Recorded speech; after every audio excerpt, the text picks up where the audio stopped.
Electric and low-emission vehicles have been around for years, and yet we're still stuck in our ways when it comes to choosing a new car. That's why we're here today at Go Ultra Low Nottingham's Fest Eval to find out more about low-emission vehicles and bust some myths. Let's go.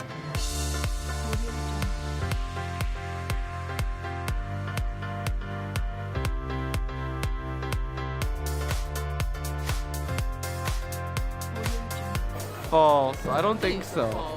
No, the draw isn't that high anyway, isn't it? That's probably a myth because it uses very little. At peak times, there is a strain on the grid, or there can be, but we have an awful lot of backup. But nowadays people charge using solar, and there is a lot of research being done to prevent it from being an issue. I think it depends on the size of the car and the type of the car. Like some have range extenders or something, so you might be able to make it further. And I know that most of the highway rest stations, they have electric car chargers nowadays, don't they? Yeah. So EVs do have range. The lowest in the market, you're still looking at about 100 miles, up to 300 miles. You also have plug-in hybrids. They will have a petrol engine, that's a backup. You've also got range extenders. So they all have this backup.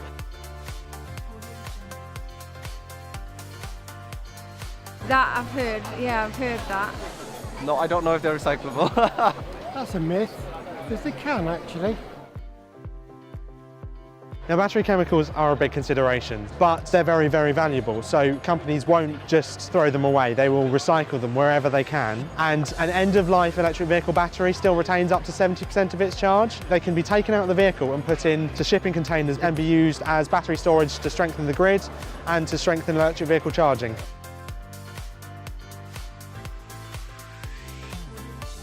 True. False. I don't see how we can have any emissions, so I'm kind of confused with that statement. There's no tailpipe emissions from fully electric cars, and there's fewer from plug-in hybrids. The other thing to consider are brakes and tyres, but because in an electric vehicle you've got regenerative braking, that reduces the particulate matter that's released considerably. The Ultra Low Nottingham project aims, if you like, are to try and encourage people to take up ultra low emission vehicles. We're investing in about 230 charge points. The installations are underway at the moment. We're doing a lot of support with our businesses, so the local business community have asked for a number of different things that will help them to convert to electric vehicles. Air pollution is a key issue for the government and for big cities. It's something that we've got to tackle. You know, we all want to be able to come out and enjoy weather like today, without having to fear the consequences about the impact on our health. I think everybody needs a nudge, and the nudge for me was the congestion charges coming in London, but then Westminster said that they would allow free parking and pay and display for electric vehicles. And when you do the maths on that, it becomes a no-brainer. I guess we've saved between £100,000 and £150,000 in congestion charge and parking, so that's more than a nudge. It was a slow understanding of what an electric car is that goes beyond it being a car. It's really affecting the world in far wider ways, and it's just an alternative to using a petrol engine. It's way more than that. That car is so much cheaper than any petrol car that's done the same distance. It's actually embarrassing. I actually don't want to tell you how much it costs me to drive. Nothing. Because at the moment, that is powered by solar most of the year.